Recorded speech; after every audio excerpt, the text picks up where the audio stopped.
Hello and welcome back to The Road to Doomsday, the MCU REWATCH podcast brought to you by the Nerd Academy Podcast. I am your host, Jarod Bachman Stubbs, and joining me as always is the lovely Ms. Taylor. Oh, We are here, patrons. I said this in the audio commentary. Uh, for those of you getting this in the regular feed, this is completely on schedule and on time for you.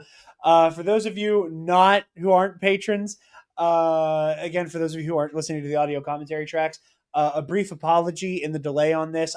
My goal has been to get at least one episode of The Road to Doomsday onto Patreon every week.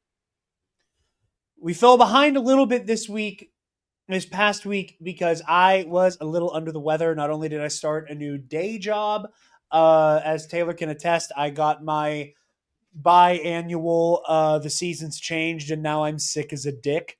Um, and have not been feeling great. I'm still getting over it a little bit. If you see me mute my microphone so I can start hacking up a lung, no, you didn't.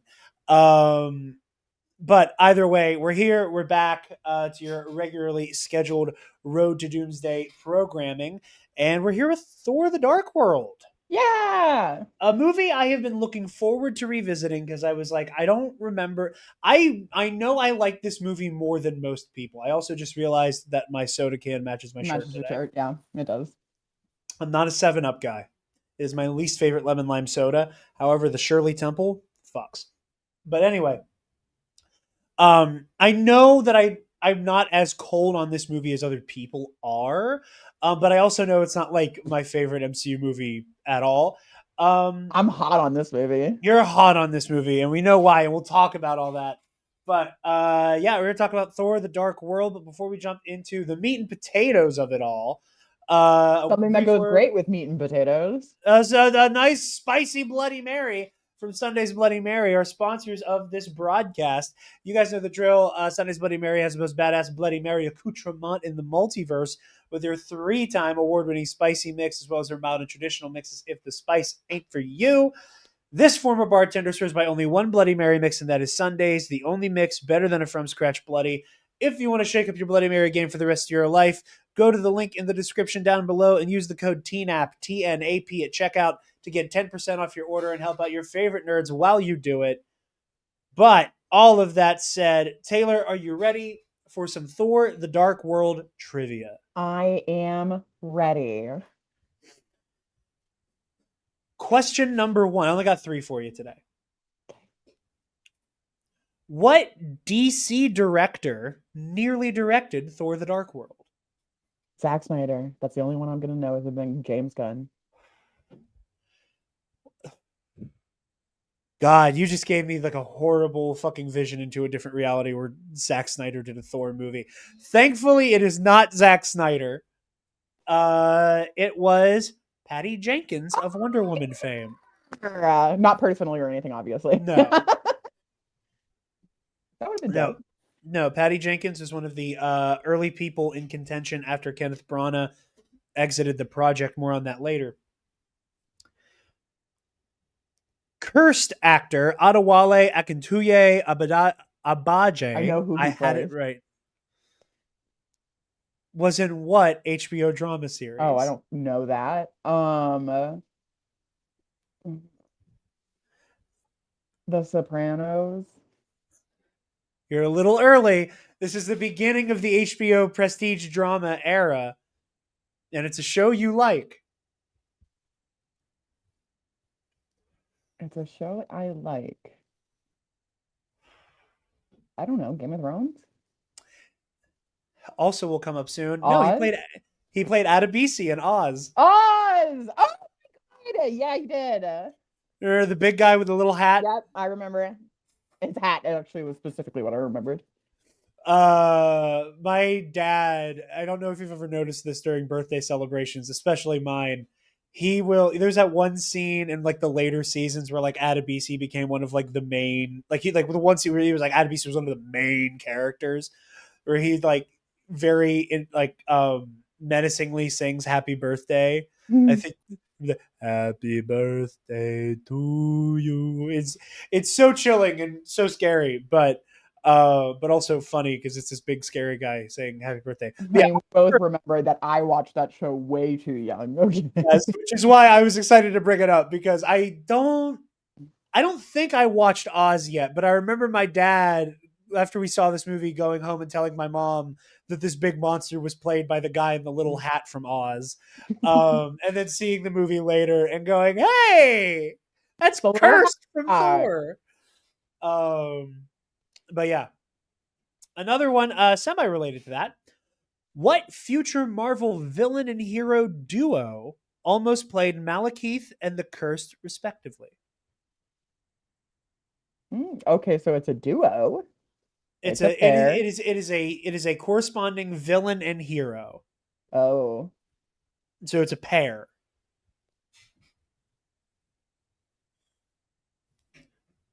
Like to make if this isn't making sense, hypothetically speaking, let's say like imagine it is Nicholas Holt and David Corn Sweat, like villain and their hero, Oh, kidoki. like as a pair. I still don't know. That would be Mads Mikkelsen and Benedict Cumberbatch. Oh, that would have been so weird, but okay. I don't know Caecilius and Doctor Strange, who would have respectively. been the curse. That's crazy. Cumberbatch. What? Briefly considered. Briefly considered. Yeah, and then they were like, too scrawny, too scrawny.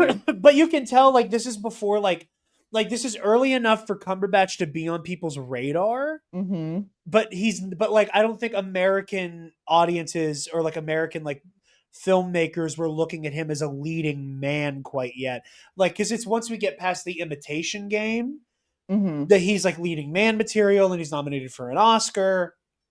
And we're like, now we're cooking with gas, and maybe we could see him actually as a hero.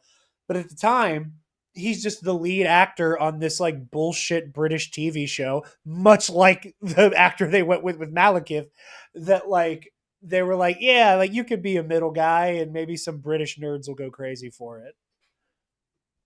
But yeah, so a little bit of background. After the success of both Thor and Avengers, Marvel Studios is ready to get to work telling the next story for the mighty Avenger. Director of Thor, Kenneth Branagh, was proud of the work he did on the first film, but was displeased with how long production took and was not ready to jump back into such a commitment so quickly. Boo, Kenneth, you should have came back. A search for a new director began as Patty Jenkins was briefly on board but cited creative differences and departed the project. Alan Taylor was eventually brought on, largely due to his work on Game of Thrones. Mm. This marks the second appearance as Christopher Marcus and Stephen McFeely as Marvel screenwriters, as they were also joined by Christopher Yost.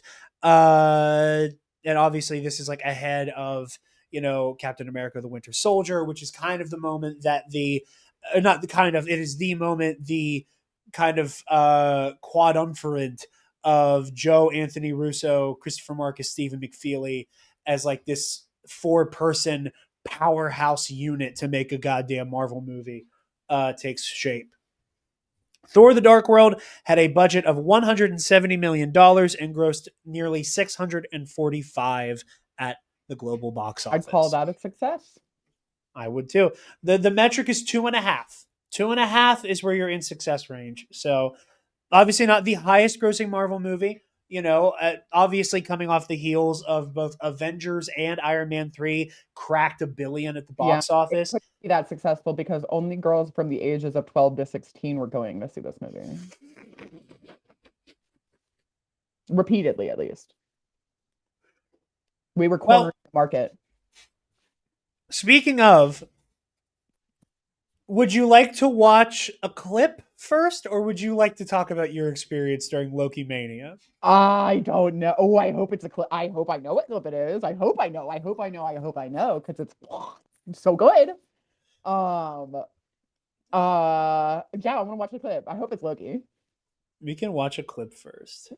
Yeah. Loki, Loki, Loki, Loki. Yeah.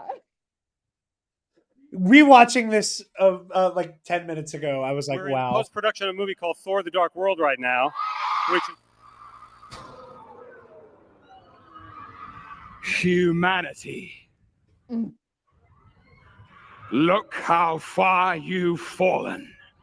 Button. Lining up in the sweltering heat for hours.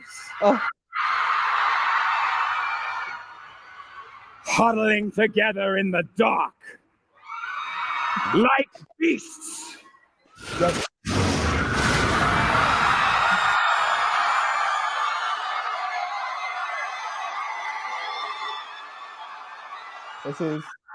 This had a chokehold on me. This had a chokehold. I'm pausing it for a moment. This had a chokehold on everybody, even people who weren't super caught up in Lokimania. Like that image of Tom Hiddleston, like the arms stretched out, soaking in the adulation.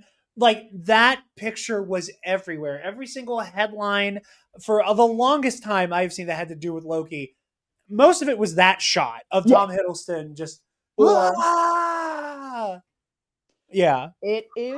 This is the what I want. I literally was just I was okay, Jared, I have to make a confession.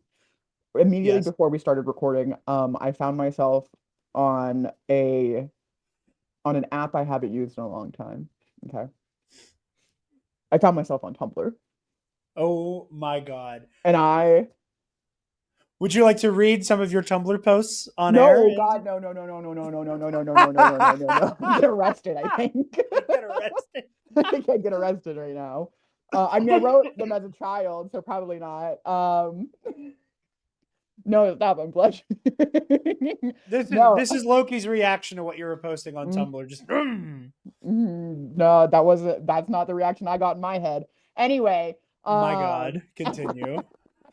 was scrolling through and it was like interviews and different stuff like this about Tom Hiddleston being like the craziest thing for me to always come back to this character that Loki is the impact it has that I always forget until I'm there again.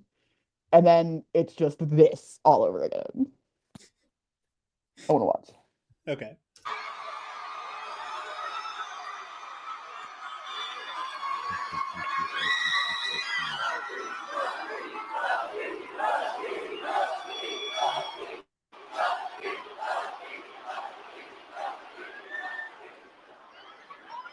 Dad.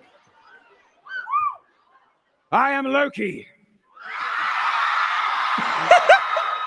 This is like you're at a wrestling promotion and But you it's fucked up. You fucked up and now the heel is more over than the face. dude, this is the greatest thing that ever happened to me in 2013. Like the heel Richard, is way more over than your face. Way more over. To the dude. point where you have to find a way to make the heel the face. Yeah, because he's While hot still and being like this. amazing and he's evil and he's so cool and he's so debonair and he's so posh. Asgard. And I am burdened with glorious purpose.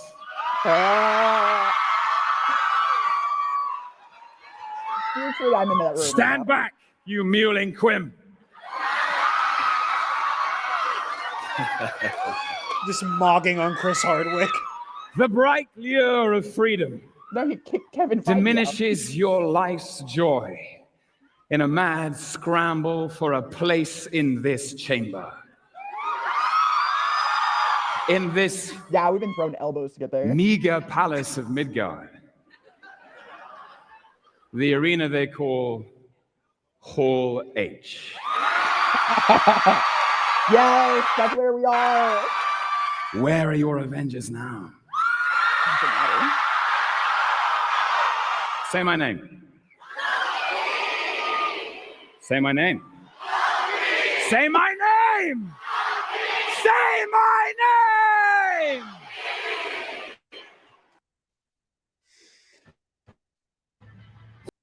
Get out of here. Hold on. My glasses are fogged I up can't right focus now. as I'm getting an ad for like a Spider-Man mobile game.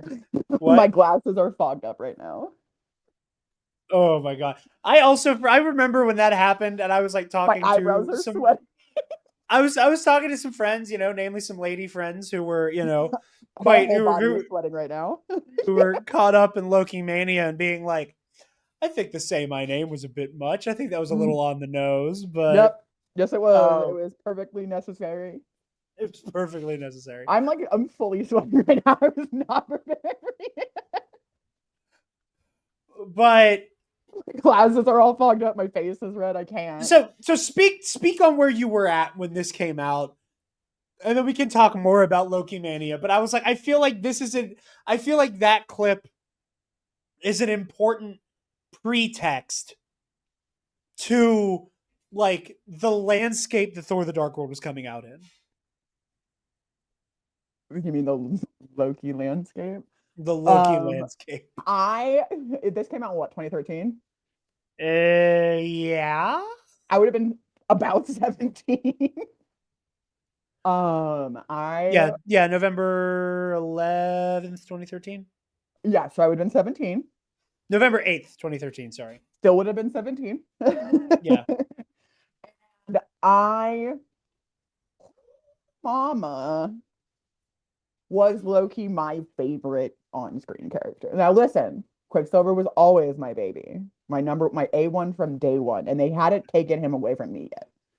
Honey, save your ammo. It's just a couple more weeks before you I get to do this. I was so I'm like stuttering. I was so in love with Loki. It was a problem. So I'll never forget the first time I went to Steel City Con with my dad. First of all, I was dressed up. I was the Riddler. I had literally 6-inch stilettos on. Yes, I still was a 17-year-old for some reason. Or You just couldn't for skip some reason. 17. I mean, look, I looked great. Okay. And we got there and there was a Loki cosplayer and my dad was like, "Oh, you want to go get a picture with him? Hey, can my daughter get a picture with you? She's obsessed with you." And I was like, "That's not the real Loki, but okay." That was my only issue. I was like, "That's not actually Tom Hiddleston, but it's still fine." Pardon me. I don't think that there are enough words to describe how meaningful this film was for my formative development. I I just, I think it really solidified something in my brain that has been permanent. I've always been a villain lover. And this just was like, this is a right. This is where I belong. This is right. Um, yeah, they Tom Hiddleston getting Loki when he went out for Thor and almost got that, the greatest thing that's ever happened. Much like David Holt and or Nicholas Holt and David Corn, I combine them. Yeah. Much like they're gonna do later.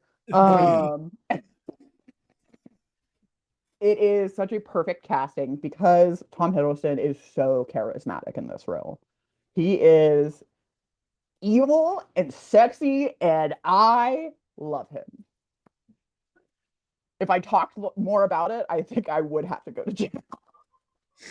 Well, we'll leave the where were you there then. But I know for me, I can't was talk about where I was without going to jail because I was a child. I was still in junior Deep in fan high. fiction, let me tell you that. Deep on AO3. I bet. No, I was I believe I was in 2013. Still sweating. I want to. So this would have been my freshman year of high school, but Latrobe is weird because like ninth grade is junior high, and then 10th, 11th, 12th. I don't think they do it that way anymore. There at least, but I remember liking this when it came out. I think that this was one of those first movies for me where where I was distracted from a kind of middling screenplay by performances. Yeah. And that's Everybody was pulling their weight, man. Everybody always been a thing for me. They've been doing gangbangers in this movie. They have been doing gangbangers. A joke that friend of the show and patron Eli from In a Galaxy has That been was for you, Eli. infatuated with. That was for you, brother. You have no idea how much restraint it's taking me to not make a shirt for the T Public that says it's doing gangbangers. No. Just because Listen, the Cookie Cop shirt out of context is already wild enough. Oh, you mean that guy who's you? Yeah, that guy I look like. I think we talked about that on the first Thor episode, which is funny that it's I like hope so. that it's like poetry, it rhymes. But no, I think but that's always been a thing for me is that like I get distracted from like, oh, this movie isn't that good because like they're like actors are like hauling ass. Like that happened with me with Amazing Spider-Man 2. Like I could not accept that the movie was bad because I was so obsessed with Andrew Garfield and Emma Stone's chemistry that like it Also, just Jamie it Foxx did great. I love Jamie Foxx in that movie. Jamie Foxx is fun. Dean DeHaan is a lot in that He needs his movie. work. Um, I hate you, Spider Man. One of A my cure for wellness. Much better performance. but again, we're not talking about TASM 2, but like it's just I can't not bring up that like that has always been a thing for me is that like I can more often than not forgive and in many cases So completely ignore a kind of like paper thin plot when or even characterization if the performances are a lot of fun to watch. And I think that was the case here. Like I said, I think I liked this more than the first movie as a teenager. Um, I did. but I think it was mostly because like I think, but also there's a part of my brain that's like, ooh, like it's the continuation of the story. I want to see the story continue and more attached to that.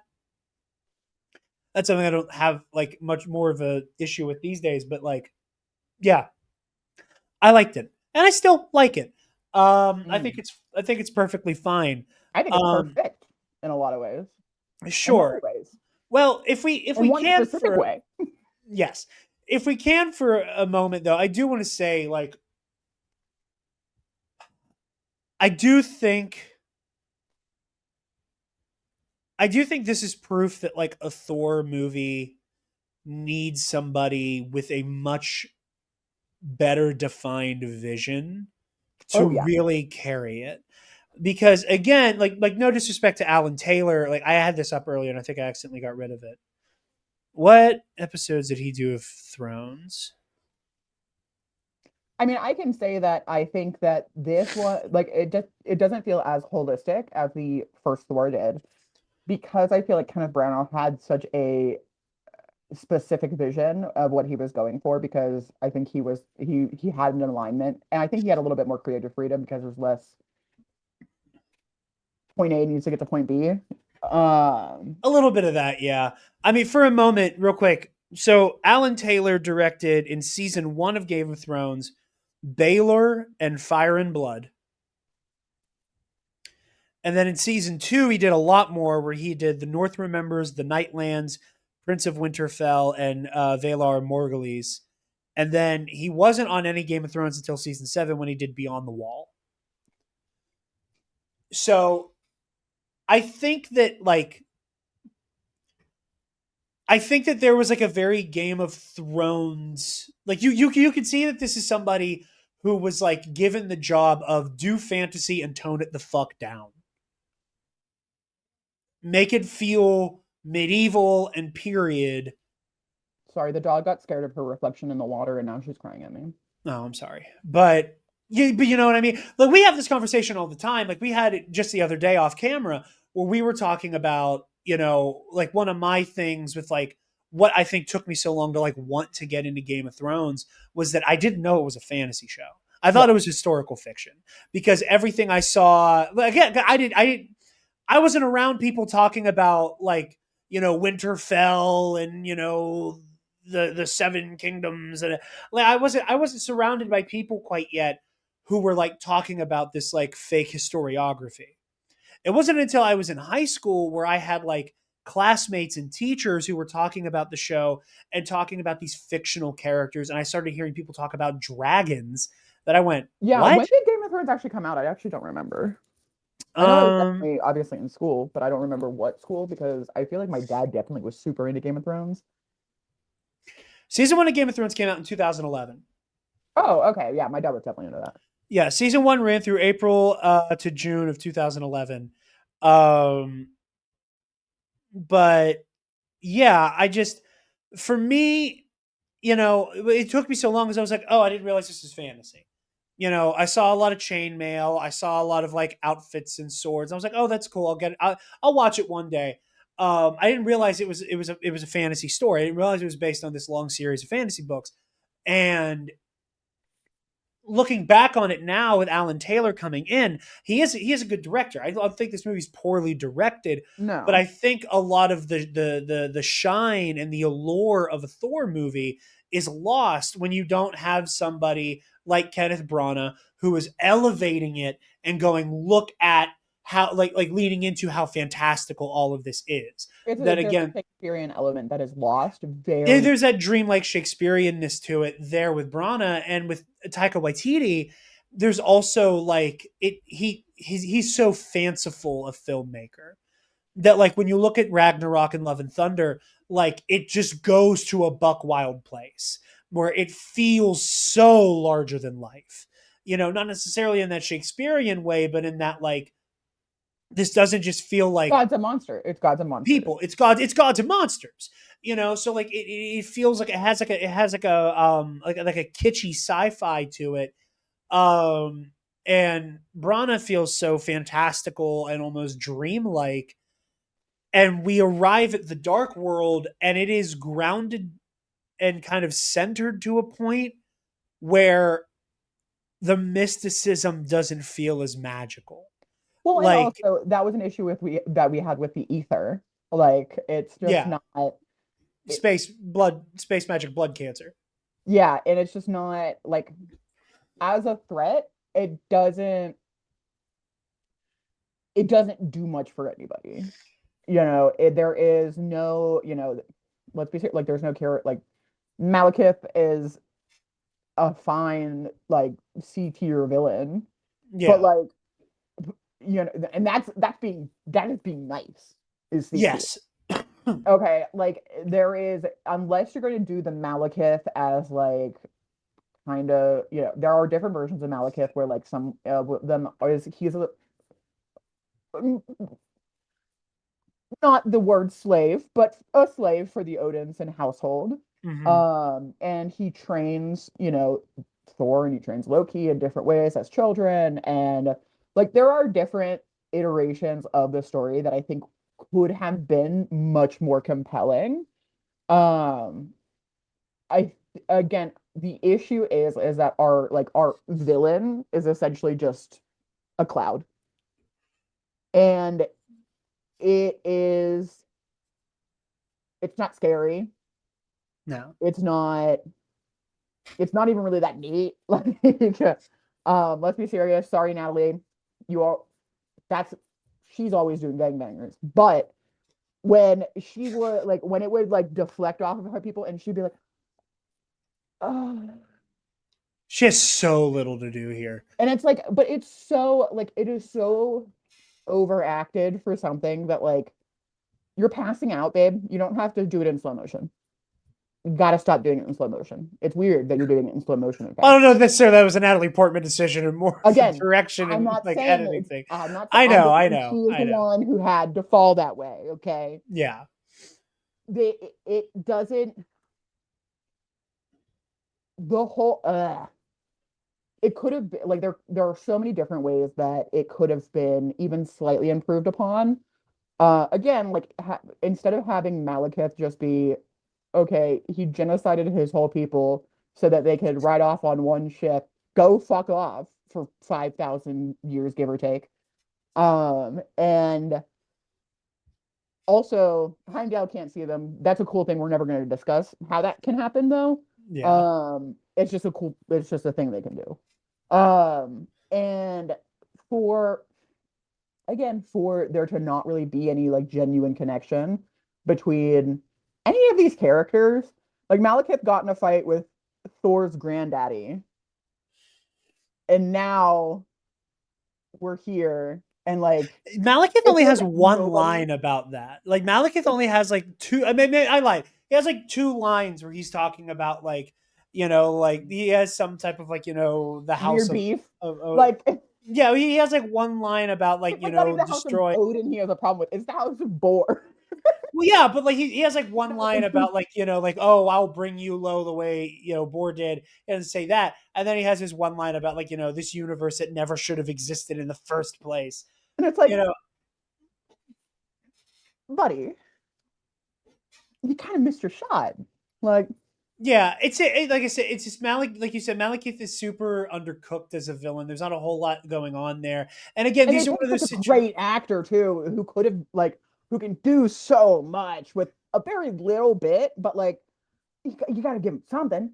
Like, it's like Yeah, asking a guy to fry an egg and be like, no pan, we're just gonna give you the egg. Figure it out. figure it out. Figure it And out. and Better again, not like break that yolk. I was saying though, like this is one of those cases where it's like I think every actor is pulling their weight for the most part. Everybody just Like do everything they can. Eccleston, Eccleston is doing great. Like with what he has to work with, and he's a great imposing villain. Or like he does great at playing that. It's just that there's no real No, character to yeah, Malekith. we have no connection to him. And again, these are one of those situations where it's like it's a very generic villainy. Like I want the magic thing to do the evil thing, and not every villain has to be Killmonger or they're Oh yeah, sympathetic and they have a point of view and they're this and they're that. sometimes it can just be bad to be bad, and that's fine. And also not every villain has to be Heath Ledger's Joker, where it's Yeah, like I just where watch the world where they're burn. an anathema. Like they just their whole worldview is just carnage and chaos. But there is like zero pathos granted to Malekith, and even less to the cursed. Like the Oh, cursed that is guy's just a just guy. that's just a He's just a dude. bruiser. That's Yeah, just a bruiser. That's just a he's just bruiser we send in to be able to have a fist fight with Thor until mhm. Malekith is strong enough to have a fist fight with Thor. And it doesn't give you a whole lot to work with, and I feel like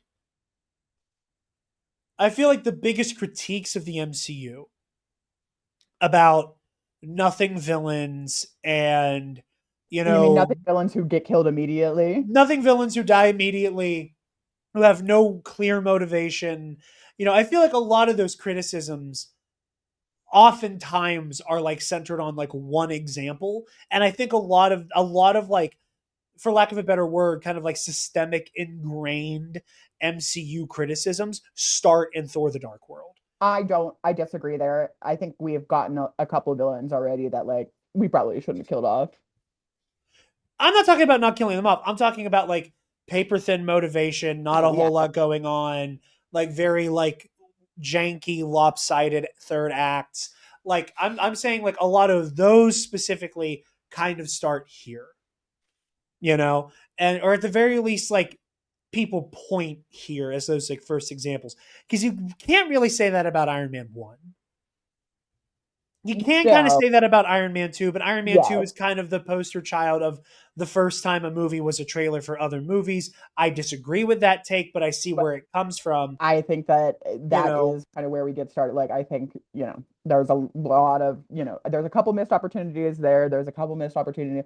Again, the only villain that is recurring through the entire like beginning of this entire saga is Loki.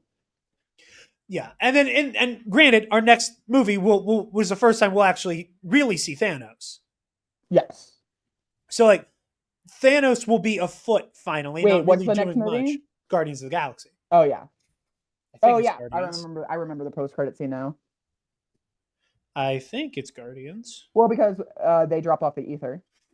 Yeah, I think it is Guardians, but the order for I'll have to double check because it might be Winter Soldier next and then Guardians. Either way, like Guardians is on the horizon.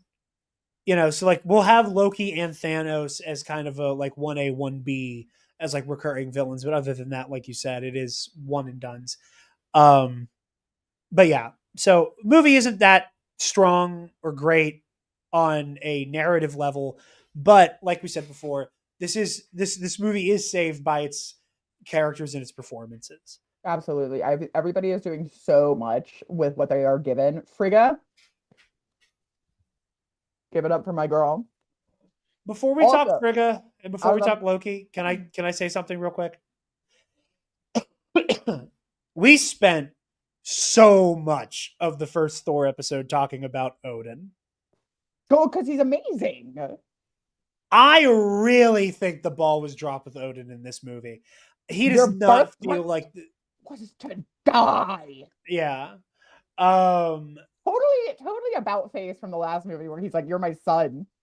Well, again, here's the thing. At Like, first, I was into this more jaded Odin, but how do I put this? I feel like he does not. Odin does not feel like a fully formed, wizened, nearly immortal being in this movie. He does not. Yet I do not feel the weight of being both a loving father and the king of space, and that he's trying to balance these two things.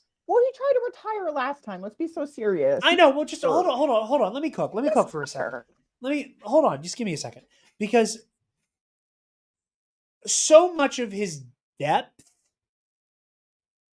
feels like it's gone now, and he is so much more all father King Odin than he is Odin, father of Thor and Loki. You know, like that. Like it feels there's just so much missing from him. You know, the moments where he gets angry and venomous for the most part, it doesn't feel like it's coming from a place of disappointment and God damn it, I put so much work into making your life what it is and you're spitting in the face of it. And granted, obviously, because of the nature of the story, we can't have a "you are worthy of your friends, your family, your title," you know, like ripping the pole, the discs off of the armor. Like, obviously, we can't have a moment like that here. We Thor can't has have grown. Yeah. we can't have but you're not king. We can't have those moments here. I get that. Yeah. We only get them with But Loki. well, that's the scene that's the exception to the rule for me right now. Mm-hmm. And we'll get to that in a moment. But what I'm trying to get at is that, like, he just feels devoid of complexity here. It does not feel like this Odin who has the weight of the universe and also fatherhood on his shoulders. He just feels like an elder statesman who's kind of over this shit. I don't And know. and I like Odin after Frigga dies, because I like seeing Odin act the way Thor was acting in the first movie, where he is acting incredibly impulsively. He is Yeah. angry. He wants blood. Like Odin just wants to run the ones with Malekith one-on-one right now, and for obvious, valid reason. Kills his wife. And Thor has the moment where he gets to go, "Oh no. You sound like me, and that's not supposed to happen." Sorry, if I get even a little bit loud, my voice starts to go on me. But like, Odin is acting in this erratic way in the back half, and he's so tunnel visioned, and I like that there. But like, the one of the scenes that really fucked with me is that we have this version of Odin who is talking about, you know, a good king does not seek out war, but he is always prepared for it. And when he goes to, you know, beseech Laufey after Thor and all his friends go ISO in Jotunheim, you know, we have that moment where he's, Laufey's like, you know, your boy's trying to start a war, and treat it as such, the actions of a boy, not a king. You know, like, not a man. not a man, a boy. And he like there's a Odin seems so wise and has this like top-down view of the universe that feels so holistic as a person. And then we get the way that he talks about Jane Foster, and it does not seem like the same person. It does not seem like the same character, because it's not just because at the beginning he's like, you know, he's like, "Dog, you're gonna outlive her by like century upon century upon century. Just shack up with Sif because she's the obvious pick for you." I get that, but it's the way that like he walks into the room and Thor's like, "Father, Jane is ill," and he's like, "Yeah, humans have a tendency to do that." It's so flippant. It's so flippant, and that doesn't. I'm sorry. I just need a runway for this. That does not feel cohesive with this, like with the king we saw in the last film. that does not feel like it is in simpatico with somebody like again the very wise Odin we saw in the first movie. For him to off rip be like her life doesn't matter because it's inherently short, that doesn't seem like the same guy. And one other thing before I shut the fuck up and hand it off to you again, I also really resent the fact that we don't get more time of Thor calling out Odin for acting the way Thor acted and it got him banished. I wish that there was a moment beyond like Thor just going, well, then you're no better than Malekith, where instead of if it's Thor going like, you raised me to be the opposite leader that you're being right now. What happened? Other than the obvious. Because we both want Malekith's head on a fucking plate. But why are you behaving like this? Because I know you know better for it, because you cast me out of Asgard for behaving the way you are right now.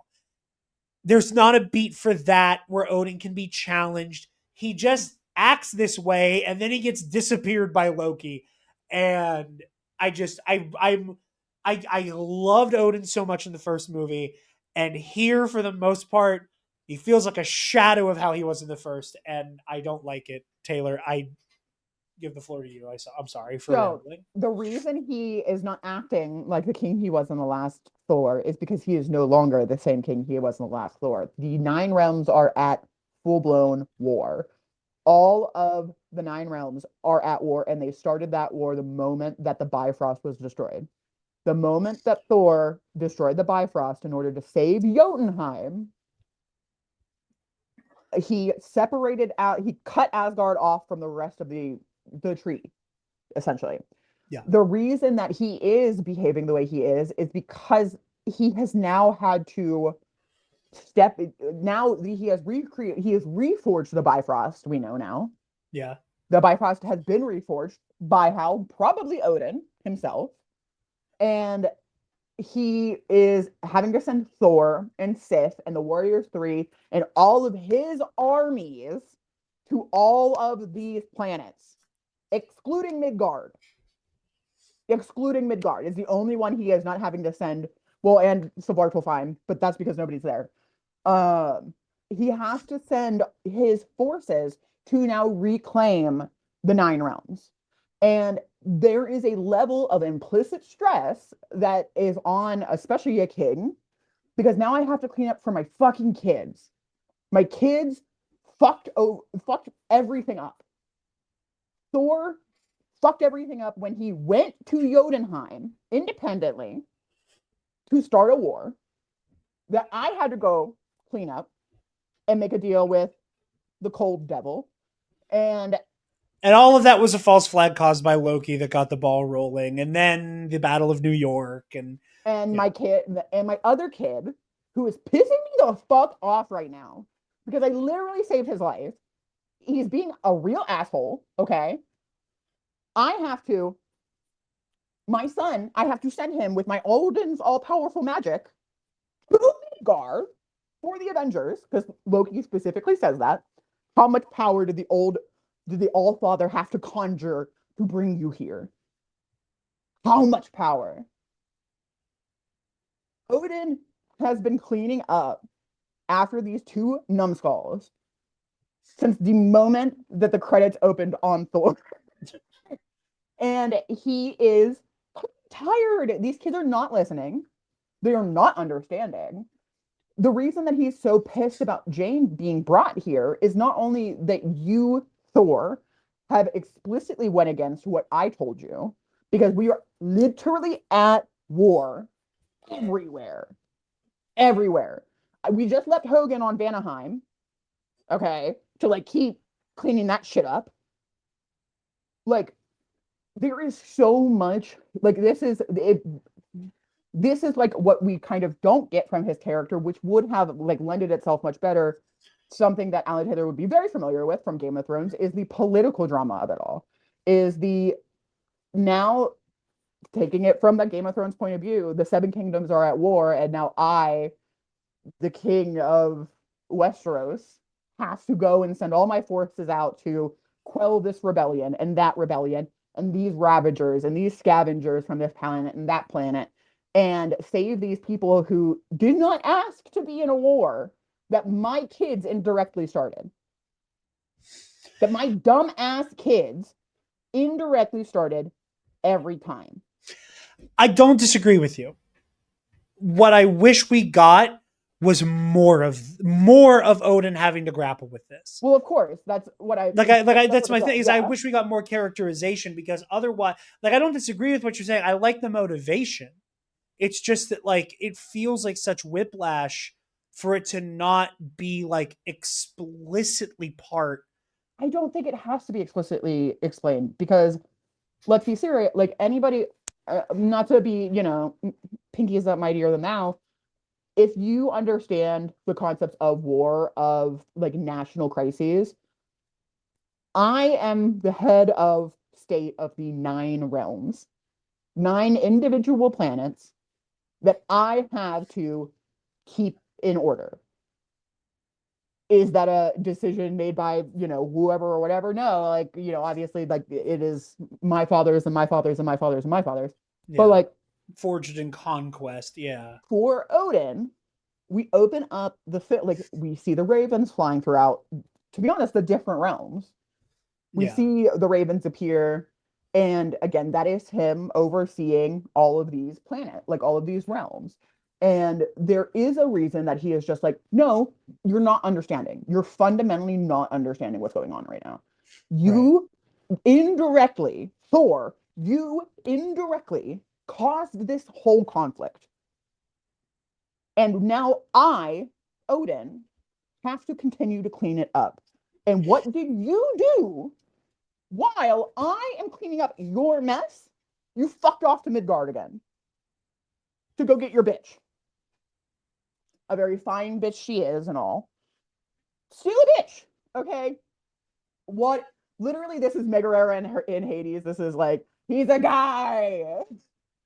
Like, Odin is like, come on, be so fucking for real right now. We are literally at war. We are at war with 9 different planets, essentially. And you are fucking off to go spend time with Jane, in my opinion, because I'm Odin and I don't know that she has the ether until I do. And at that point, my whole thing shifts, because I'm like, oh, fuck. Again, I don't disagree with you. I just, it's not that I need it explained. It's that I think that it's a missed opportunity. I think for a lot of like character building for both Odin and Thor, like to have them put in this position where like, but again, I think that's a breakdown in the screenplay here. I think it's a breakdown in the screenplay, because we did have time for this in the first movie. We did have time. We did have time for this in the first movie. More of the, like, to be honest, the Midgard of it all. If we took out a little bit more of the shenanigans that are going on there, we would have had more than enough time to explain like Odin's frustration. And I also want to bring up, with everything that is going on in his immediate surroundings. And again, it's not like Odin is just like, yeah, I'm sorry, Jane is only going to live max, like, let's say let's be so polite, say she's 30 in this movie. She's only going to live max 70 more years. Yeah. And in 70 years, we still could be fighting all of these battles. Because you fucked up. But again, what I'm, and I don't want to get, and I agree with you for the most part, and I don't want to burn too much more time on the Odin of it all. It's just like, it feels like that's the steepest drop off. Like, I don't know. It's the steepest drop off. So good. And I think it's because also we do see that genuine shift in him. He starts to understand how many Asgardians do genuinely experience death and loss. The wives of soldiers, pretty much it. Yeah. So for Odin, again, him saying, look, Jane is they are a short-lived species. Okay. Sorry to say that. You want your little pet human, cool. Get her after all this shit. Okay. I can't deal with you right now. Like, I can't deal with you acting out of pocket because Heimdall can't see your girlfriend. Be so for real. And then again, for Odin to be like, fuck, well, oh shit, I guess he was kind of right to bring her here. To be like, okay, well, let's kind of shift our approach. Let's put me in park. I'll stop calling her a goat. Let's like let's recircle up. And again, Frigga the whole time is, hey, girly pop, like, my son loves you and therefore I love you. So, I hope that everything works out okay and I will protect you because I am a bad bitch. And that's it. You have to do everything I say, you will be fine. She dies for Jane. She does not die for Asgard. She does not die for Odin. She does not die for Thor or Loki. She dies for Jane. She dies to protect Jane because Thor gives a shit about her. That is who Thor loves, and immediately Frigga can recognize that as his mother. Not that Odin doesn't. Odin does accept the fact that he loves Thor, or He just he views loves it as Jane. incredibly frivolous. It's so frivolous to him because what are you going to do in 50 years? Be more sad when she dies? Like Odin's like, what do I have to do? Give you a puppy? Like, I'll go get you a puppy. What do you want? We can call it Jane. Like, I don't care. But Frigga is like, no, you're not understanding. Like, this is who he cares about. And Frigga sees that, sees how much care he has for Jane to bring her here in the middle of a war. And Frigga accepts that as, you know what? He loves her. And I will do whatever it takes to make sure he is happy because that is my son. And again, Frigga dies for Jane. And Jane knows that. Yeah. And then Odin also knows that.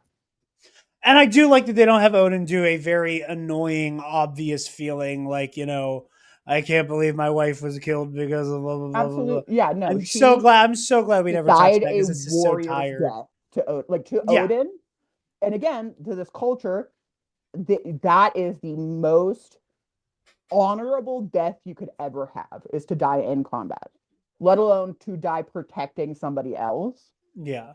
And in a lot of ways, because Frigga did die to protect Jane, Frigga in turn saves the Nine Realms because they're Yeah. able to defeat the Ether. Yeah. I mean, like, Even and though they fucked that up too a couple well, times. even though I will say, like, even though I know, like, she lays her life down for Jane on a personal level, like, it is still a sacrifice in the name of Asgard, Of like course, to but keep again, the Aether from Malekith. So like dying in battle is it's always, all of yeah. those levels. But But I think it's more personal again for Thor, for everybody, for Loki, that it is Frigga.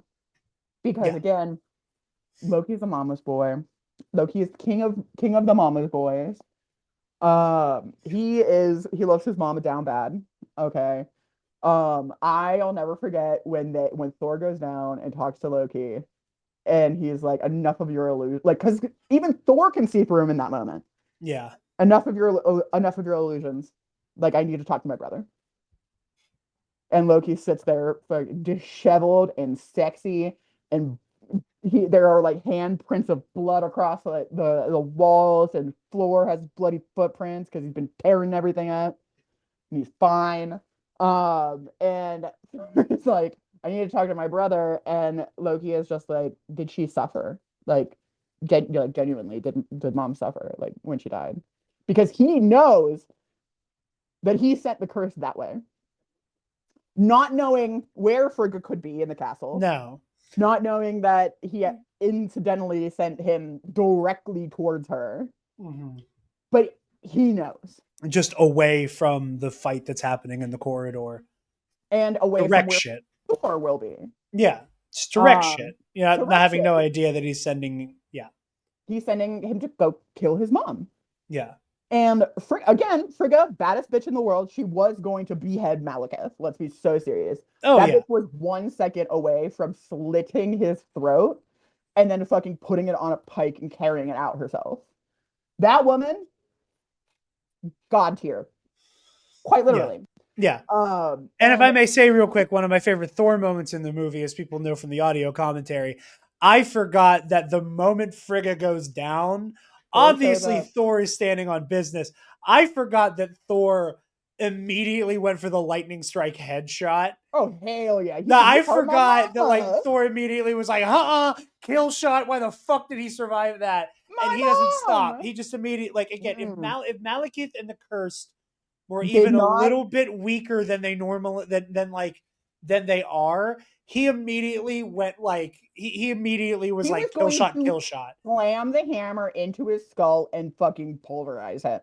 That was the next immediate step for Yeah, Thor. if the curse Fuck didn't like this shit. secret service tackle Malekith off the Literally, yes. balcony, he would have. Yeah, you're right. He would have followed that up with the gong in the Yeah, fucking he wall. would have pasted his brain. Okay, Yeah, it would have been liquid all over the floor. it's the way Thor moves in. It's little shit like that I love from Again, Thor. Frigga is so like again, Frigga saves Jane. Yeah, That is her critical, that is what she does. And again, Loki later understands this also. When he meets Jane in the hallway and she slaps the taste out of his mouth, and he is like, I like her. "Yep, that's who my mom died for. Yep, I get it now. I get it. I fully get it. I fully get it. I die for her too." Because she's a bad bitch. Yeah, Like she stands on business, and it's hot. It's hot. And, like Loki's like, yeah, I like her. She dope.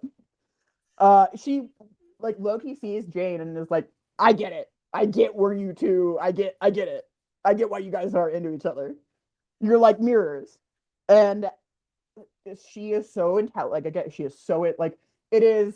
It's Beefcake Bimbo Man and his beautiful, PhD smart. girl. Yeah, it's Travis Kelsey and Taylor Swift. It is like she and again Loki is like, damn, that bitch is fine. Like she is fine. She stands on business. She slapped the shit out of me, and she's ready to rock and roll. Let's go, babe. Like let's go. Yeah, but I do want to briefly talk about Thor's characterization here, because it's something I enjoy in moments we can get it. Because I'm going to say something that's going to sound like it doesn't make any sense, but give me a moment. Mhm. I think sometimes the pace and the natural and obvious desire to constantly iterate upon character and growth and progression, um, I think it sometimes gets in the way of getting to live in how a character is currently in their story. And I really like that for the most part, Thor is a static character here. Yeah, I mean, he has done the growth he really needed to do in the first film. Yeah, but we haven't reached the beginning of his crisis of faith into Correct. Ragnarok, Infinity War, and Endgame. Because he hasn't he hasn't stood to loss like lose Yeah, as much. we have not. He's exactly. He doesn't have a reason to have a crisis of faith yet, but he also isn't like the showboaty, arrogant, like fail son he was in the first movie either. Like we get a bit of this like developed, mature Thor in Avengers, but obviously he has to share that with Steve and Tony and Nat and Bruce and Clint and Fury and Coulson and Loki, etc., etc. So like he has to share the stage. But here we just get to live in like kind of an idyllic version of what Thor at his like kind of full potential. And it's things like going for the headshot. It is things like understanding that he cannot swing his hammer out of the problem here and going like, I am going to sacrifice everything I very barely got back a few years Mm-hmm. ago by, he says it when he's talking to Sif in the Warriors 3 in Heimdall, This where is treason. he's like, this is treason. At best, we are exiled. At worst, we are killed. There is no There good is no outcome other for us. option. There is no other option. There is no secret third option in which everything's totally cool when we get back. But it is actually Yeah, but like a it bit is a worse. Thor. It's a Thor who's able to go. Oh, I was young and dumb and thought my only recourse was to break rank and do something Yep. insane because my pride was injured. As a more mature, leader, I Papa am ain't able to in his go. right head, and I gotta take care of Yeah, business. I like the only way for this to work is if I break rank now.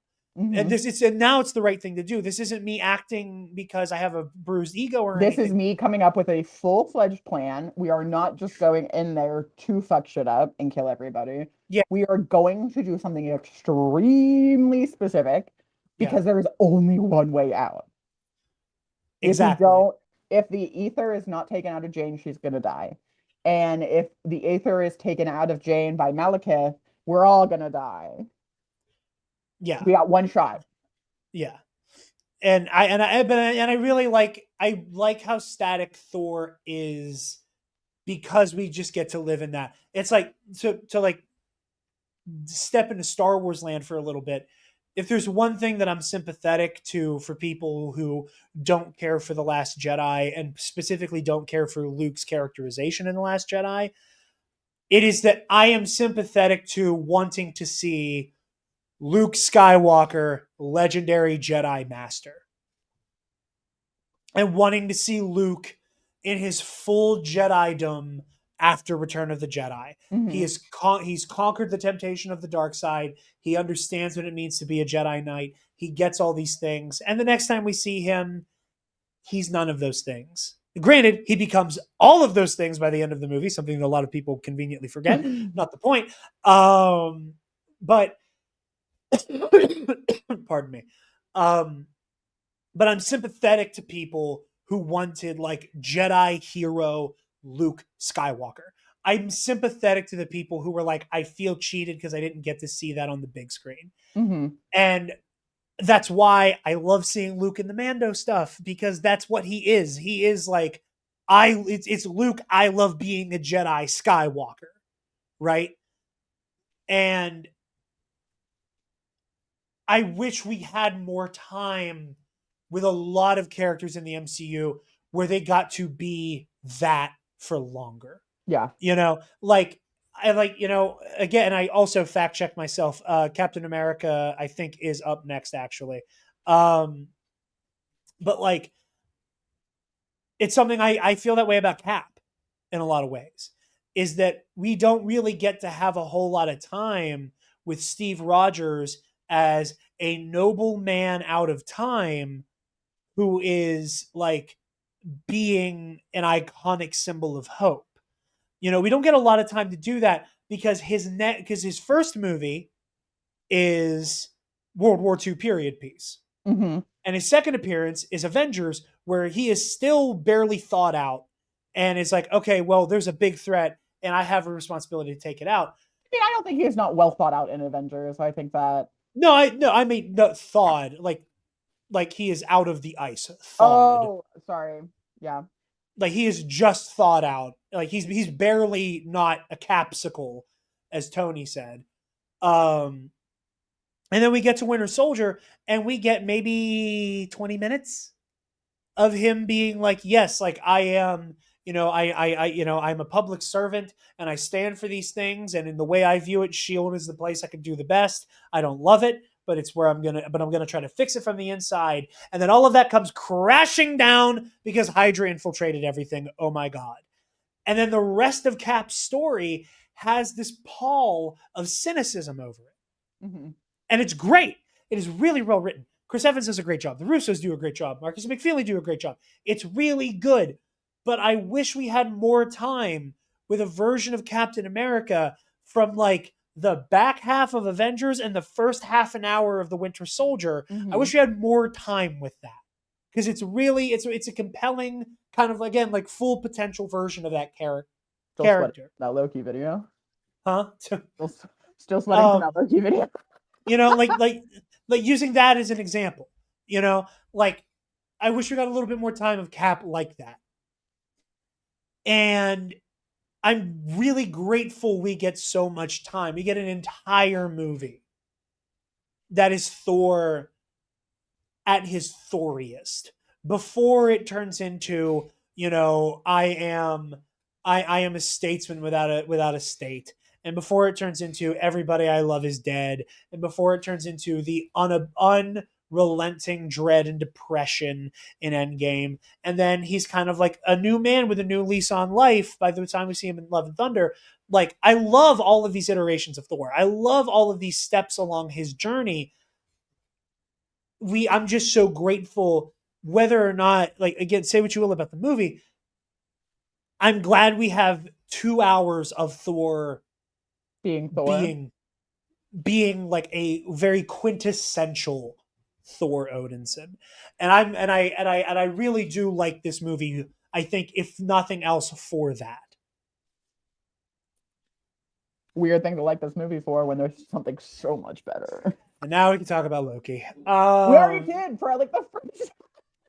No, we were talking about Odin for most of that. But no, I do want to say, like, I do think that Loki and Thor's chemistry really does save the movie in the back half. Bangers. One of my favorite moments in this movie, I'm not going to dwell on it too much. I will say, hint, hint, wink, wink. I've told Taylor, many of you at home probably know, there is a trivia question I will be asking in Age of Ultron about something that happens in every Phase 2 movie. And I ain't gonna get it right. I'm not paying attention. you really open your eyes and you will figure it out. I promise you. But that moment in this one, again, those of you watching at home, if you know what I'm talking about, you know the scene I'm talking about. But I don't want to dip my hand too much. It's one of my favorite moments in the movie. I also just love the bait and switch with Thor and Loki. It's while they're fighting on Svartalfheim. It's what I said. You don't hear the "fuh" coming out of the microphone. I'm saying it, but I love all the stuff with them getting to like work as a team. Every time it happens in these movies, it's such a joy. Absolutely. Tom Hiddleston and Chris Hemsworth have incredible chemistry. They have absolutely amazing chemistry. And let's be so serious, without both of them, would they both would we be here with some of these characters? Absolutely not. Have Tom Hiddleston not been a beyond fan favorite, we would not have gotten him long term anywhere. Like, No. if not for him almost alone, him, like, his charisma, his stage presence, they picked him not thinking that this was going to be like the breakout role for this Shakespearean actor who is British and has only done like little things here and there. Yeah. Without Tom Hiddleston, I genuinely do not see the Thor franchise going the way it did. Not saying that Chris Hemsworth does not pull his weight, because he No, does. Loki. No, you're right. Again, it's the Lokimania of it all. It's Without Lokimania. Loki, we would not have gotten. We wouldn't have gotten this. We wouldn't have gotten parts of the Avengers. We wouldn't have gotten Ragnarok the way we do. Like, there are so many things that Loki brings to the table that. And it goes without saying, the Loki show, which is arguably obviously like one of the best pieces of Marvel media, period. And again, where does he end up at the end of all of these things? At the center of everything forever. He is burdened with glorious purpose, and he does not know what that is, but we do now. And without Tom Hiddleston, I don't want to put all of this on his, I just don't feel like we would have gotten where we were or where we are in the Marvel Cinematic Universe. Oh, I mean, again, with a lot of the actors. The actors built the MCU.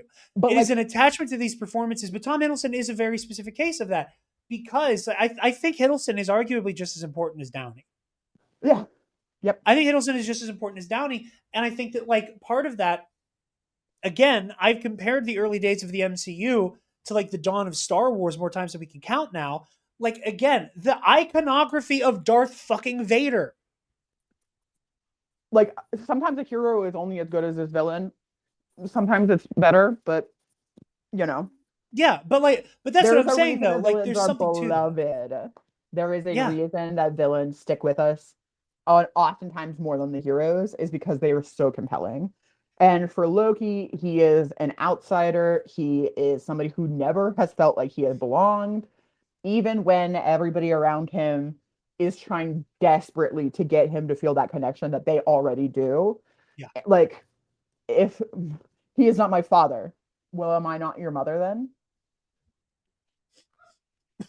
Like it is so Loki has so many great moments again with his family, and a family forged it is sometimes stronger than a family that you are given. Like Yeah. a family that you can build and who builds around you is so often more important than the family that you are given. Loki specific, like this is unfortunate. Like it's case and case and case again with adoption stories is that like there is always that my mom was adopted. There is a deep like desire to know where you have come from, Yeah. to know who you were supposed to be. But the problem is that you are who you are, and that is who you are supposed to be. Like that, I think is one of the most beautiful things with Loki. And again, I think this is what resonates with so many people is people who don't feel like they have ever really belonged. Finding a character that they can identify with. But again, be the adoption narrative of him, of his growth, of him starting somewhere where when he finds that out, again, like a lot of people who find out that they're adopted much later on in their life, you know, and to each parent who decides when they tell their child that information is so out of the realm of my experience and profession of any of Yeah. it. I know that for my family, my mom did not know that she was adopted until like she was like a kid. Um, and then it became a stigma when she would go to family reunions and they'd be like, "This is my adopted niece." And immediately she was like, "Oh, I don't belong here. Yeah. I'm not supposed to be here." And that is something that never, that the family, that the Odinson, that they never do to Loki, to his face, really. Thor Yeah. does behind his back a little bit. He killed 80 people in 3 days. He's adopted. But like there is such a power in that narrative that like Loki learns to embrace. And if he doesn't choose to embrace it, then he has to forego it. And I think that is something else that he is just not capable of doing because he does genuinely love his family because they I, are his family. I mean, And I googled it just so I had like the verbiage correct. It's that African proverb everybody loves. A child who is not embraced by the village will burn it down to feel its warmth. yep, And I think that there is something really poignant about this archetype. It's that outsider turned kind of Machiavellian destroyer. Like that is an archetype that we culturally love. It's Loki, it is Anakin Skywalker, it is so many different characters where they feel ostracized by where they're supposed to feel at home. And you love the charm that they put on, but it's hiding immense hurt. It's horse shit. absolutely. But like that's part of the fun is knowing that it's kayfabe, you know? There's just like such a, it's not kayfabe, okay? Not where I'm coming from with it. No, no, I'm talking about Loki specifically. I'm saying the charm he puts on. I'm saying the character that Loki, the character, plays. That it is, I it's the think that monologuing there's and a it's there's a dichotomy, like two things can be true at once. yeah, but I also think you only get the charm and the charisma and the performance because of what it's masking. And eventually that thing becomes true. The masks we wear, blah blah I blah. was about to say, but he did not know he was adopted until he got to Jotunheim. In this, Sure. all he did not know that he was adopted until the moment that Frost Giant laid his hands on him, and that at that moment his universe was broken. Sure, but he was already still like planning he was He still was planning a planning a coup, coup. of course, because he He wanted was to be still king. planning a coup. He still felt ostracized. It was only now that he put a name and a face to it.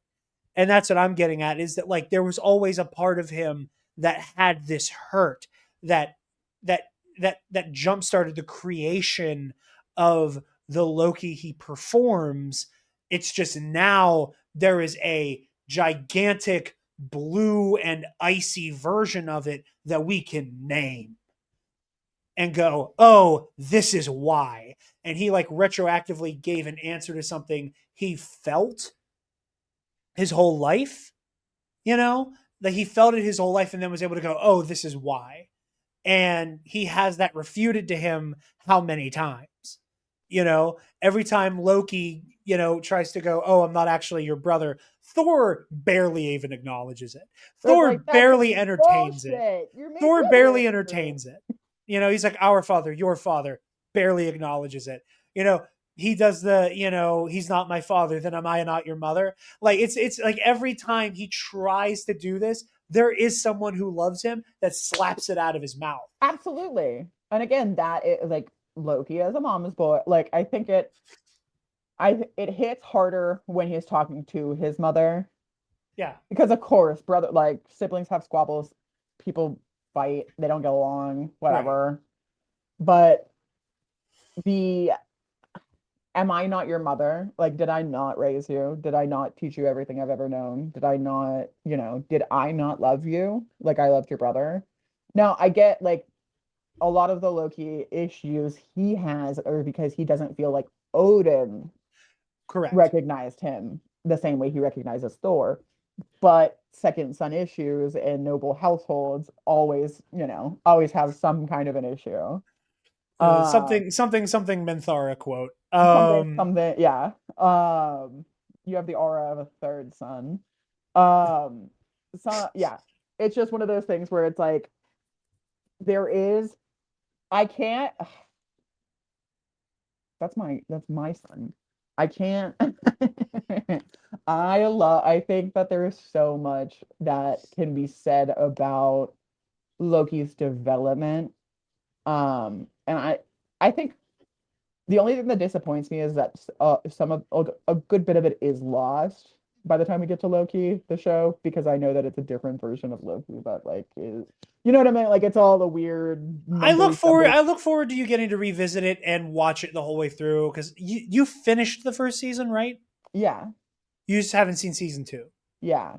But like I know Okay. that he is picked out, like he is plucked out of like he is not plucked out when Thanos is strangling him and the sun will shine on us again, No, brother. but he's plucked out like you know like at the end of Yeah, First Avengers, I know. and Yeah. it's I think you're gonna like it. I already loved Loki, and then Loki became a favorite of mine because of how he's characterized in the show, and I I think a lot yeah. of the way I'm approaching like the like the quote unquote like the artifice of Loki is very much derived from his point of view in the show. I love my baby and I love the shitty little guy he has always been.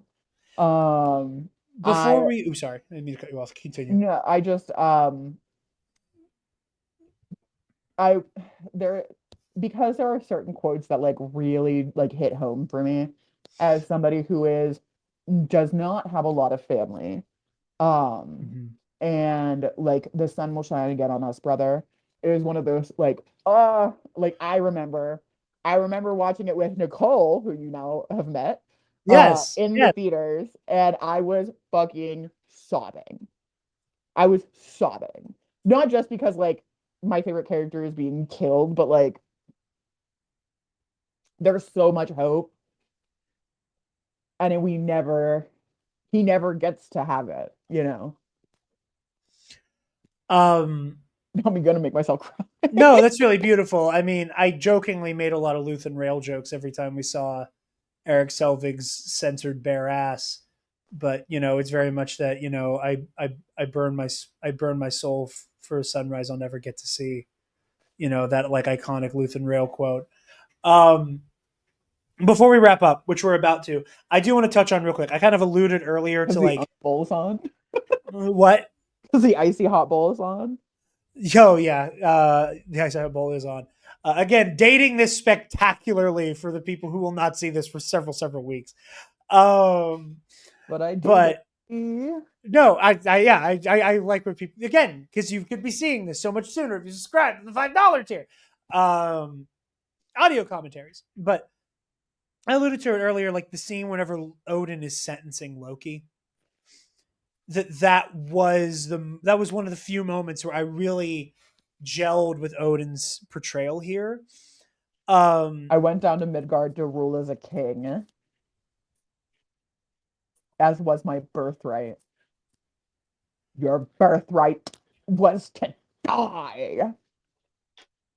I really liked that moment because while everybody is still, to varying degrees, trying to reason with Loki, Odin, with Loki's, again, like this is where this version of Odin works for me. It's him throwing up his hands, and it's going, okay, do you want the version of me you think exists to be real? Then fuck it, fine, have it. Your It's almost like birthright was rubbing to his die. nose in it. Like it's literally like taking a dog and rubbing his nose in it, you know. Yeah, well, no, and like, you know, Which is not like he didn't need it. no, of course, but it's just like there's just something so visceral and real about somebody going you demand that I be this person that you have imagined me to be. Yep. We have all tried so hard to reason with you. You are so fucking out of control. You are so Fine. up your own ass right Have it. now. You are not understanding the reality of what's going on. I have done everything in my power, Odin, to protect you. The goddamn All Father. I have done everything in my power to protect you, to give you a good life, to raise you as a prince, to raise you in the ways that people don't ever get. Like other Asgardians don't get this. And I have given you nothing but the best of anything anybody could ever offer you. And what do? You slap me in the face. Again and again and again and again, every single time you can. Yeah. Every single time you get up after I've offered you a hand, you have slapped me in the face for it.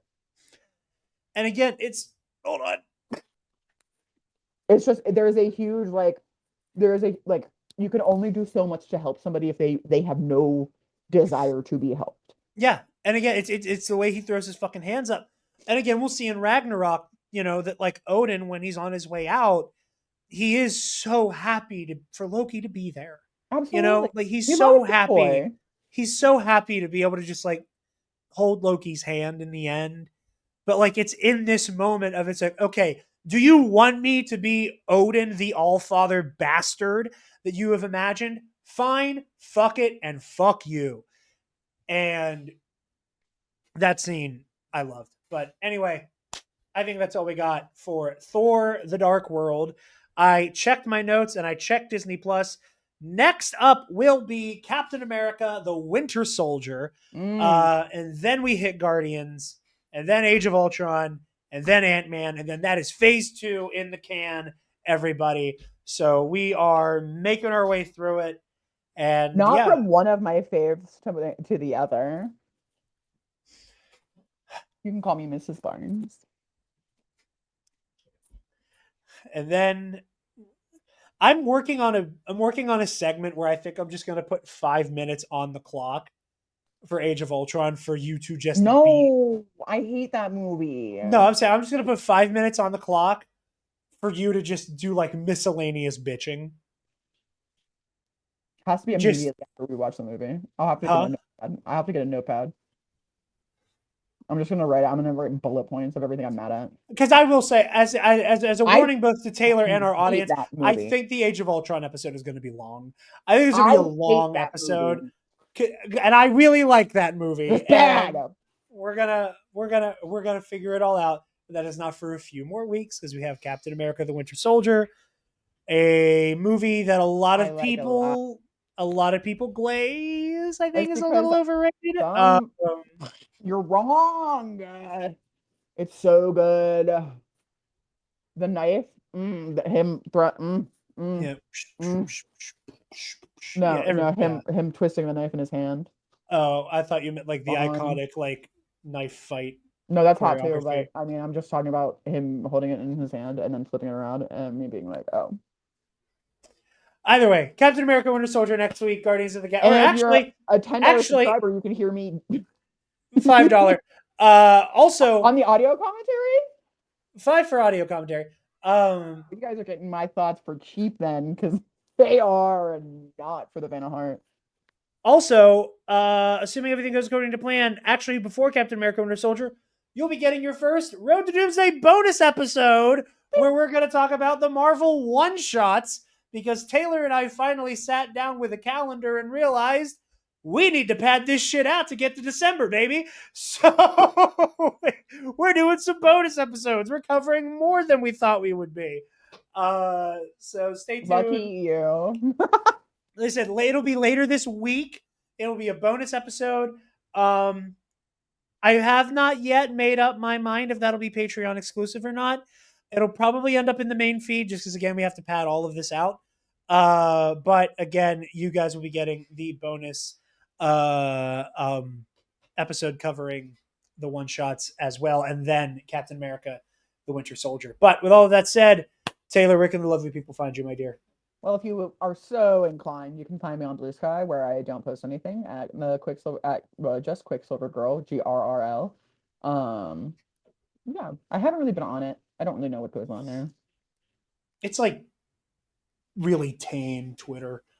I've curated my online space so well that like when the whole Twitter debacle really goes down, I actually have no idea when people are being like evil on the internet, because I just did so good at curating my whole internet space. Blue Sky is like the place. Like, you will thrive on Blue Sky because it is very Yeah. easy to like. But then I have to find people I want to think about, or Taylor Swift's not on there, so what the fuck am I supposed to do? It's my number one person, you know? I know.